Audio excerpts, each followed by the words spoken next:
Muy buenas tardes. En esta segunda reflexión vamos a pensar un poquito de cómo Dios nos entiende como el producto de una semilla que Él ha puesto en cada uno de nuestras vidas. Él quiere frutos, pero para llegar a ese fruto tenemos que pasar por un proceso que es difícil, complejo, pero que al final va a lograr grandes resultados según la voluntad que Dios tiene en cada uno de nosotros. Entendamos que nosotros somos templo del Espíritu Santo. Él nos considera a nosotros así. El cuerpo que cada uno de nosotros tiene es templo de su espíritu, pero eso no es automático. Tenemos nosotros que pasar por un proceso en el cual nosotros permitamos que el cuerpo del Espíritu Santo se santifique. Para santificarse nosotros tenemos que volvernos un altar de adoración, porque como Jesús mismo le dijo a la samaritana, permítanme, lo cito, dice en Juan 4, 21 al 24, él dice, Jesús le dijo, mujer, créeme que la hora viene cuando ni en este monte ni en Jerusalén adoraréis al Padre. Vosotros adoráis lo que no sabéis. Nosotros adoramos lo que sabemos, porque la salvación viene de los judíos. Mas la hora viene, y ahora es, cuando los verdaderos adoradores adorarán al Padre en espíritu y en verdad. Porque también el Padre tales adoradores busca que le adoren. Dios es espíritu, y los que le adoran en espíritu y en verdad es necesario que adoren. Todos venimos de Dios, somos una creación de Dios, pero para poder llegar a ser hijos de Dios, Él empieza a llamarnos con suaves sendas de amor, y a medida que vamos creciendo, Él nos va mostrando cómo es su amor a través de la creación, a través de todo lo que observamos a nuestro alrededor. Nos dejó la palabra para que podamos entenderlo más. Entonces, Dios, ¿qué nos quiere decir ahí? Para nosotros llegar a ese nivel de poderlo adorar en espíritu y en verdad, Él primero planta una semilla en nosotros, nos empieza a buscar. La adoración no es automática, no es como, Dios mío, yo te voy a adorar, voy a alabarte como cuando, no sé, cuando uno se despierta y un buenos días. No, tiene que haber todo un proceso, tiene que ser el resultado de un encuentro con Dios, y eso se va dando paso a paso. El acto de adorar a Dios, de pasar tiempo con Él, de sentir su presencia, el acto de alabarlo es reconocer lo que Él es. Dios pone la semilla en un primer momento, pero para que esa semilla crezca, Dios empieza a poner abono, Dios empieza a invertir en nosotros.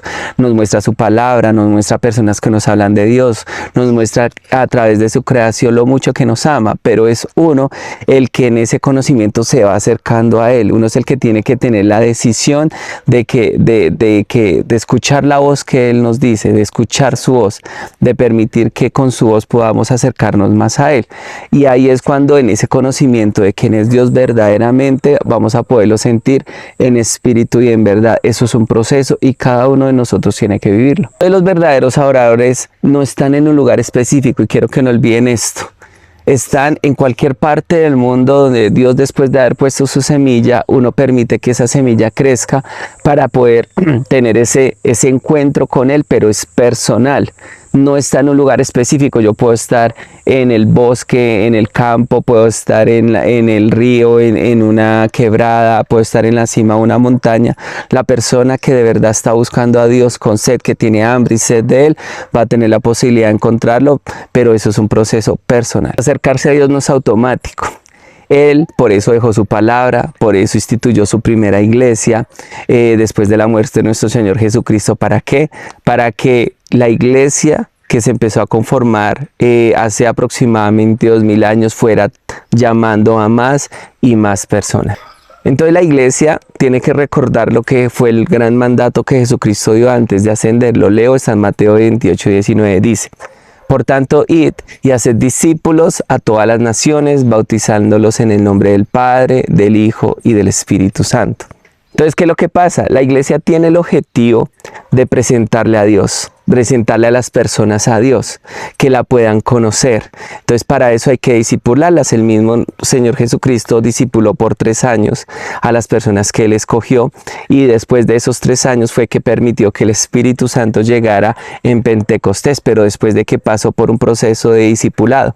Una vez que había trabajado en su carácter, que había trabajado en las verdades que Él les quería mostrar, Dios se reveló a través de su Santo Espíritu, y ahí fue donde lograron los frutos, que es lo que al final Dios quiere, que una vez que uno recibe su luz, que uno recibe su discipulado, de que Él se manifiesta en uno, uno es transformado, la vida uno se transforma y es hora de llevar a otras personas, nuevamente volviendo a la idea de la multiplicación que siempre ha sido la idea de Dios.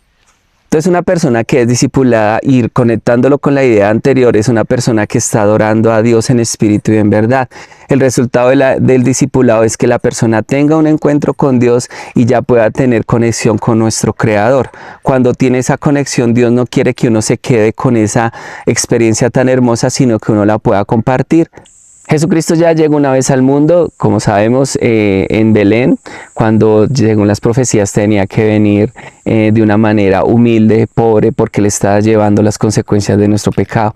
Pero Él nuevamente va a volver y cuando vuelva, Él va a volver por su iglesia. ¿Y quiénes van a ser la iglesia? Son las personas que no solo han sido discipuladas, sino que han sido bautizadas y también ahora adoran a Dios en espíritu y en verdad. ¿Dónde se pueden encontrar? En cualquier parte del mundo. ¿Quién es la iglesia? La suma de esas personas que han aceptado a Jesucristo como su Señor y su Salvador y que reconocen que esa relación con Dios es clave. Y por eso permítanme leo la definición que dice Dios en Efesios 5:25 y dice lo siguiente: maridos, amad a vuestras mujeres, así como Cristo amó a la iglesia y se entregó a sí mismo por ella. ¿Qué podemos deducir ahí? Que Jesucristo es el esposo de la iglesia y Él va a venir por su iglesia. Y como habíamos visto hasta el momento, ¿quién es la iglesia? Son las personas que adoran a Dios en espíritu y en verdad, que han sido bautizadas, que han sido discipuladas. Esa es la iglesia. Son las personas, cada uno de los creyentes. Y Dios quiere obviamente que las personas que están en la iglesia permitan que todas las creaciones de Dios, las que todavía no conocen sobre Dios, puedan tener esa misma experiencia, porque Él quiere que todo su reino se establezca en el corazón de las personas, de su iglesia, de todas las personas que Él les da la gracia de estar en este mundo, en este planeta. Pero aquí viene una pregunta que tenemos que entender. A veces nosotros tenemos como una visión muy cerrada frente a lo que es la iglesia. Creemos que la iglesia es el lugar donde se congregan las personas, que son las paredes, que son los accesorios, que son las decoraciones, y nos focalizamos mucho en eso. A veces decimos tan bonita que se ve la iglesia, tan hermosa que se ve. Está bien, obviamente es un lugar donde se congrega los que verdaderamente somos la iglesia, que somos las personas. Obviamente, si uno quiere encontrarse con Dios, quiere que ese lugar sea un lugar agradable, respetuoso, solemne. Pero no tenemos que confundir el lugar donde se reúne la iglesia con los que son las personas que se reúnen. Ahí es donde está la diferencia. Cuando uno de pronto se deja llevar por la idea de que la iglesia es el lugar, entonces uno ya empieza a pensar, tiene que estar en ciertas características, tengo que invertir una cantidad de dinero, tiene que ser cada vez más grande, porque es que el lugar es el que uno reconoce que es la iglesia. Y a veces focaliza más en el lugar que en las mismas personas. Cuando Jesucristo llegue acá a la tierra, no va a decir, voy a ir a la estructura que queda en tal sede con tal dirección porque ahí está mi iglesia. Si en ese el momento que llegue nuestro Señor Jesucristo no hay nadie allá, pues Él no va a ir allá porque ahí no está su iglesia. La iglesia está en el corazón de las personas que han aceptado a Jesucristo como su Señor y su Salvador, que adoran a Dios en espíritu y en verdad. Él va a venir es por personas, no va a venir por estructuras. El mismo Jesucristo habló del templo de Salomón que iba a ser destruido, que iba a caer, que no iba a quedar cimiento, porque Él sabía que eso se iba a destruir. Era un lugar totalmente llamativo, los judíos iban a hacer adoración allá en la Pascua, pero el punto cuál es, eso se destruye. Dios viene es por personas que hacen parte de su iglesia. Aquí quiero, ya teniendo en cuenta lo que acabamos de decir, de que la iglesia son las personas, que Dios quiere que lo adoremos en espíritu en verdad, que seamos discipulados, que seamos bautizados, que la iglesia no son los lugares. Quiero hacer una reflexión y llamar la atención para que reflexionemos sobre un punto clave en relación a este tema. Para eso voy a citar lo que dice en Marcos 9:38 al 41. Permítame leo. Juan le respondió diciendo, Maestro, hemos visto a uno que en tu nombre echaba fuera demonios, pero él no nos sigue. Y se lo prohibimos, porque no nos seguía. Pero Jesús dijo, no se lo prohibáis, porque ninguno hay que haga milagro en mi nombre que luego pueda decir mal de mí. Porque el que no está contra nosotros, por nosotros es. Y cualquiera que os diera un vaso de agua en mi nombre, porque sois de Cristo, de cierto os digo que no perderá su recompensa. ¿Por qué cito esto, querida iglesia? Porque toda iglesia como congregación necesita de una organización. Dios permite que alguien forme una iglesia porque le dio la visión, le dio el ministerio y eso es totalmente válido. Para él organizar la iglesia como institución, como organización, necesita de unas lógicas, de unas dinámicas, necesita una inversión, necesita invertir en un lugar, necesita pagar unos servicios, necesita pagar unos instrumentos, necesita pagar una cantidad de cosas, que es el lugar donde se va a congregar la iglesia, que como dijimos son las personas. Personas a las que Dios les da el sentir, la visión de hacer una iglesia, Dios empieza a darles tanto la visión como la provisión y eso es totalmente válido. Y hablando nuevamente, recapitulando lo del tema de la multiplicación, pues Dios va a querer que crezca. Porque si a Dios le dice, yo quiero que hagas una nueva iglesia, es decir, que hagas una nueva organización con personas que me conozcan, Dios que va a querer, pues que crezca, porque en ese lugar Él va a poner nuevas semillas, Él se va a revelar, Él va a dar palabra, va a ministrar a las personas que están ahí y es totalmente válido. Y yo siento que toda persona que Dios le permite organizar nuevamente una iglesia, el que va a querer va a soñar con que crezca, que cada vez las personas que asistan allá sean cada vez mayores. ¿Por qué? Porque tiene ese sueño de Dios de que cada vez más conozcan, cada vez más personas conozcan de Dios y puedan ser salvas. Si una iglesia empezó con 10 personas y luego con 50 y con 100, con 200 y ya no le cabe la sede y tiene que comprar una nueva sede y tiene que buscar nuevas sedes, eso es totalmente válido porque a Dios le gusta que nos multipliquemos y más si su reino se está estableciendo en el corazón de las personas. Sin embargo, de nuevo yo quisiera confrontar unas situaciones y pues cada uno tomará su posición frente a esto que voy a compartir en este momento. Entonces, ¿qué pasó? Los discípulos estaban indispuestos porque otras personas estaban echando demonios, pero sin el permiso de Jesucristo, de nuestro Señor Jesucristo. Y Él que dijo, pues déjenlas, porque ellos a la final están haciendo lo que a mí me interesa. Ahí es donde yo quiero dar una situación que puede pasar en la iglesia. Porque ¿qué es lo que se ha observado? Por lo menos yo he observado que una iglesia cuando crece, se vuelve ella en su crecimiento personal. Quiere crecer como iglesia, ¿sí? Pero ¿qué es lo que puede pasar? Pueden pasar unos problemas porque la cuestión de la multiplicación puede llevar a que primero haya una competencia en las iglesias. Es decir, si mi iglesia está creciendo, es mi iglesia, Dios me dio a mí la visión, yo quiero hacer esto con las personas que me están siguiendo, pero entonces se vuelve una competencia entre iglesias, porque pongamos una situación, si en una iglesia hay 300 personas, pero al lado hay otra que también quiere crecer, que también tiene su visión, que también tiene su ministerio, ¿cuál es la reacción que podemos tener ante ella? Entonces, ¿qué pasaría si un feligrés dice, no, yo más bien me voy para allá? Y dice, no, yo allá también siento que hay unción, allá hay una visión con la que yo me acomodo más. ¿Cuál sería la reacción de las personas que eran los líderes de esa oveja que se fue? ¿Sí me va a entender? ¿Hasta qué punto las iglesias están de acuerdo con que crezcan otras? Con que inclusive crezcan más que uno, ¿sí? Yo una vez estuve en una iglesia hace años y yo me acuerdo que cuando llegué me di cuenta que la persona que nos recibió dijo, ustedes vienen de otras iglesias y sentí cierto rechazo ante ella. ¿Qué es lo que ocurre?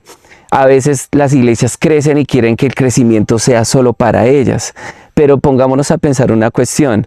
¿Estamos en una competencia a ver cuál crece más o estamos pensando es en el reino de Dios? Jesús va a venir es por su iglesia, no está en no está en plural. Él no dice voy a venir por las miles y miles de congregaciones que llamemos iglesias o iglesias. Él solo dice vengo por mi iglesia y como dije al comienzo, la iglesia son las personas. Entonces, si la iglesia son las personas, y si yo estoy en X congregación o en Y congregación, en Z congregación, es la misma persona, la iglesia está en la persona. Pero el problema es que cuando la iglesia se vuelve organización, a veces quiere que la iglesia la considera como que solo es parte de su organización interna y a veces no desea que la otra crezca. La cuestión es que en una competencia puede haber cierto celo, cierta exclusividad. Es decir, puedo decir, acá nosotros tenemos la verdad, nosotros tenemos las cosas bien, ustedes no, o ustedes no tienen las cosas que nosotros tenemos, o ustedes no van a tener el crecimiento que nosotros tenemos.